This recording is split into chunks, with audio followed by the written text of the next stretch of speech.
Hi, I'm Denise Olasala, and this is my sister, Rosie Olasala. And we're the Olasala Sisters. Thanks for joining us on today's episode of Lit Bible Study with the Olasala Sisters.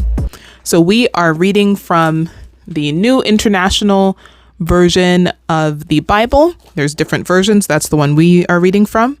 We are in the book of Matthew, chapter 10, starting at verse 1 through 16.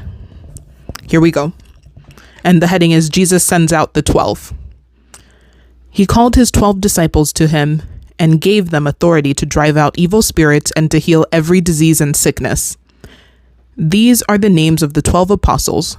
First, Simon, who is called Peter, and his brother Andrew, James, son of Zebedee, and his brother John, Philip and Bartholomew, Thomas and Matthew the tax collector, James, son of Alphaeus, and Thaddeus, Simon the Zealot, and Judas Iscariot, who betrayed him.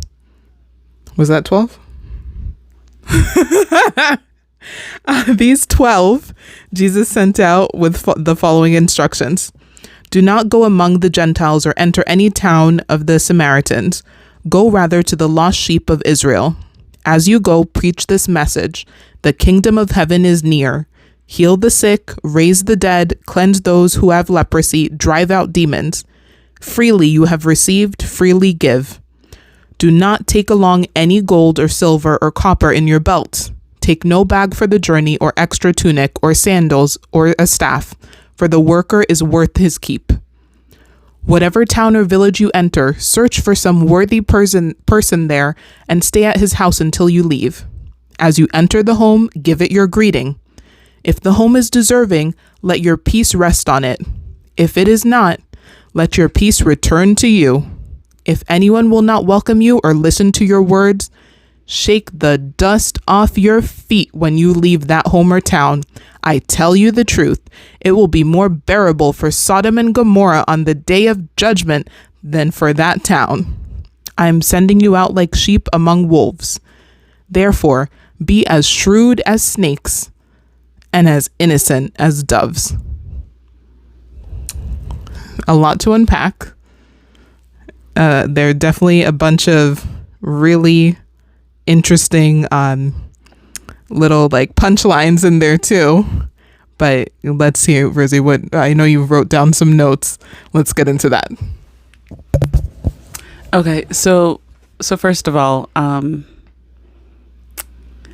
Jesus is the most amazing boss, because let me look at my notes real quick.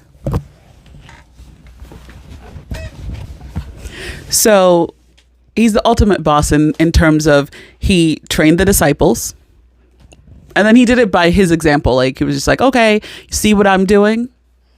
Healing, making water into wine, doing all these little things I'm doing, preaching. So do that.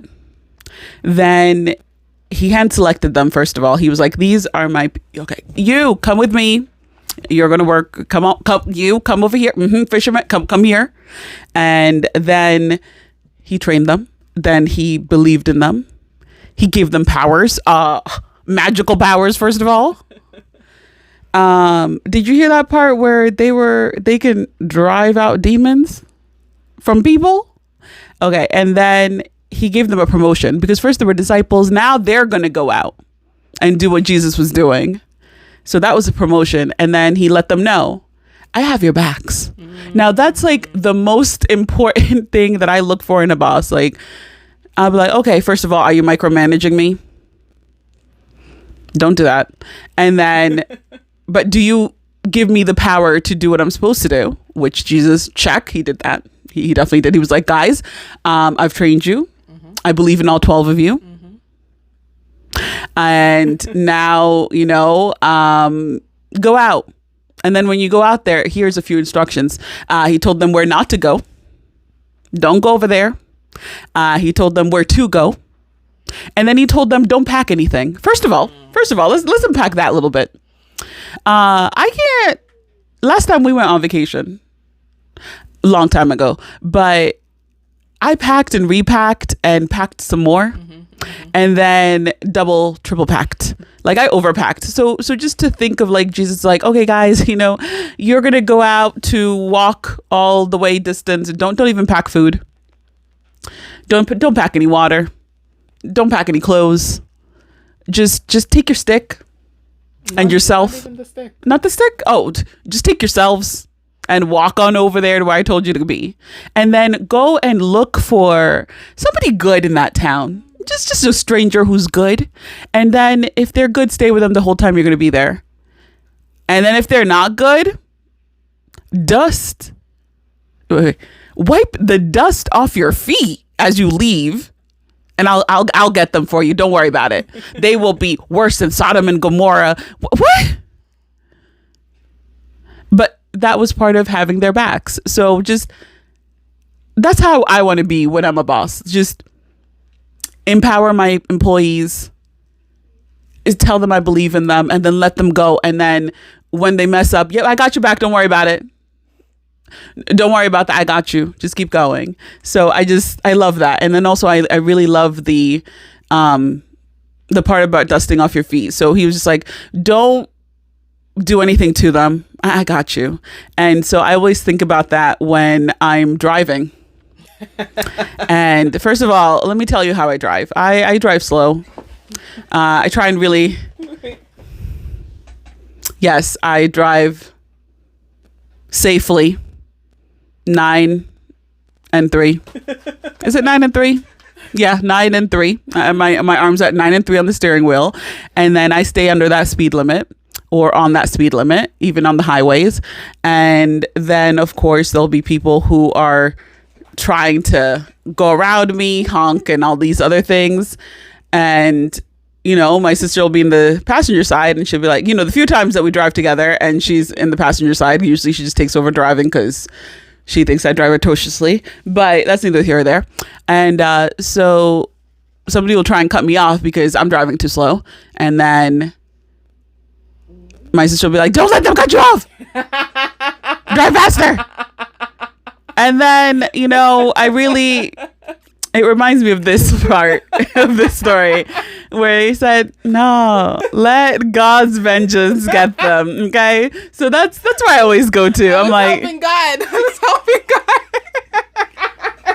God. Like I said, it said, leave vengeance to God. So I just let them pass me. And then, let them go with God. Now, God's vengeance will get you, sir. He will get you for cutting me off and then putting your middle finger at me. Anyway. God's vengeance will get him. I don't need to have vengeance. I'm just doing all jokes right now, but it's just real. I really take part in that, where like I can be so angry at somebody for doing something so hurtful to me, but it's like at the end of the day, God will take care of it. I shouldn't sit here and plot their demise. I used to plot their demise in my head and then sit there and really like take months and plot and plan it. I wouldn't execute the plan, but I would plot and plan it, devote all this time, like, oh, I'm going to take you down, sir. But it's like, once I read this, it's like, you know what? Just leave all that to God. God will get them in their time. So that's what I took out from it. And then let me see what else. Oh, and then it reminds us of Get That Dirt Off Your Shoulder. It's a Jay-Z song. So oh yeah, I always think of that part of like the wiping the feet of the dirt, and he's like, oh, wipe the dirt off your shoulder. Anyway, what you got? So yeah, I agree with those points. Some of it was a little bit too real, a little bit in my business, but that's okay. Keeping it real in Lit Bible Study. I like that. First of all, okay, let's get into these names. So remember when boy bands were like a huge thing? And then it's like sometimes they would change the people's names, but it's like if somebody was called Nick, they'd be like, okay, Nick, your name's going to be Brian. And then somebody else is called Jake and they're like, Jake, you're going to be Nick. But it's like, why couldn't Nick be Nick? But anyways, so like, they have Simon who's called Peter. But then there's another Simon. So why did Peter have to change and Simon didn't? But that's just me in my like overthinking self. But that was just a thought I had.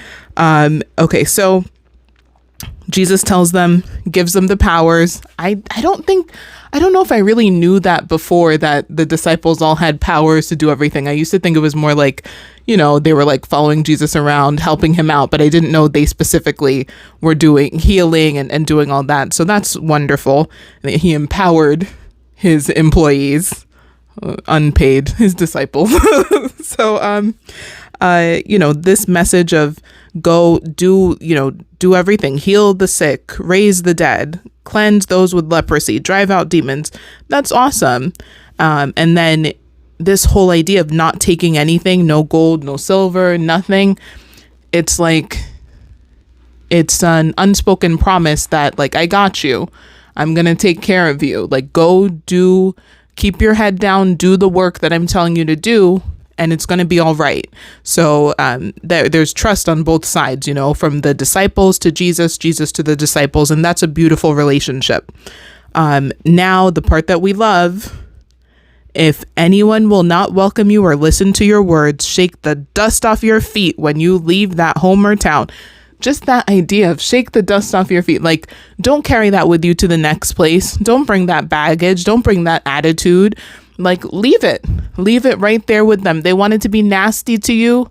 Leave their nastiness with them. You don't need to carry it out anywhere. Just go be light, be good, be positive, be a blessing to the next place you're going. Shake the dust off your feet and move on.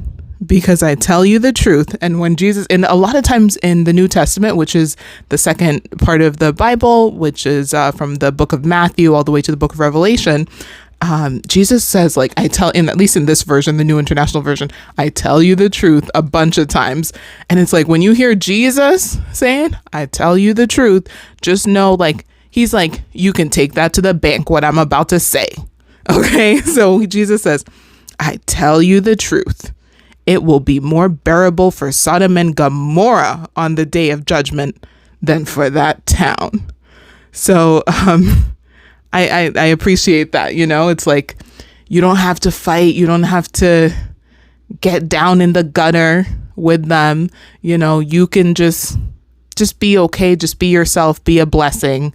And I got the rest, and it's not that they're just going to get away with how they mistreated you, even though in that moment they'll be like, yeah, you thought you were doing something with your healing and stuff.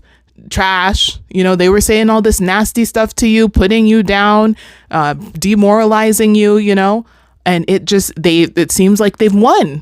And doesn't that happen many times in life? Like, somebody might tell you off and you could say something right back to them that would cut. Oh, that would cut deep, that would leave them speechless. Okay. But what Jesus is asking the disciples to do, and I think what Jesus is asking us to do, is maybe just zip your mouth, zip it, shake the dust off your feet, and walk away.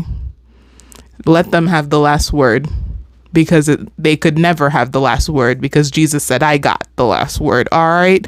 I tell you the truth. I got you. So I love that. And then, he says, I'm sending you out like sheep among wolves. And usually that's such a, it's like you're naive, if you're talking about a sheep amongst wolves. So you're like, oh, the wolf is going to devour the sheep. But not Jesus' sheep. Jesus got his sheep. His sheep are fine. They're going to be just fine, So that's interesting there. And then, therefore, be as shrewd as snakes and as innocent as doves. So, like, you need to be aware of what's happening. You need to know what's going on. You need to be compassionate. You need to, even if you see bad stuff is happening, just like take note of it. But still, it shouldn't change who you are. You still need to be as innocent as a dove and just, be the disciple for Jesus. So it's a very beautiful lesson. It's very poetic. I love that, Jesus was the original rapper, I guess, shake the dust off your feet. I tell you the truth. But I think we can just hear that what Jesus is trying to tell us. And it's very difficult. So obviously that's not something that I've mastered, as Rosie so kindly pointed out with my New Jersey road rage. But, but I'm working on it. And I think that's what Jesus is calling us to do, to work on it. All right, Jesus, I'm working here. I'm driving here. And for my confessions, yes, like I've gotten better at not plotting and planning their demise. But I'm still a work in progress, and Jesus is working on me. Yes.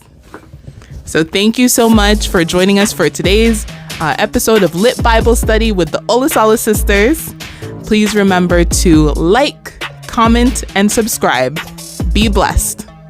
Bye.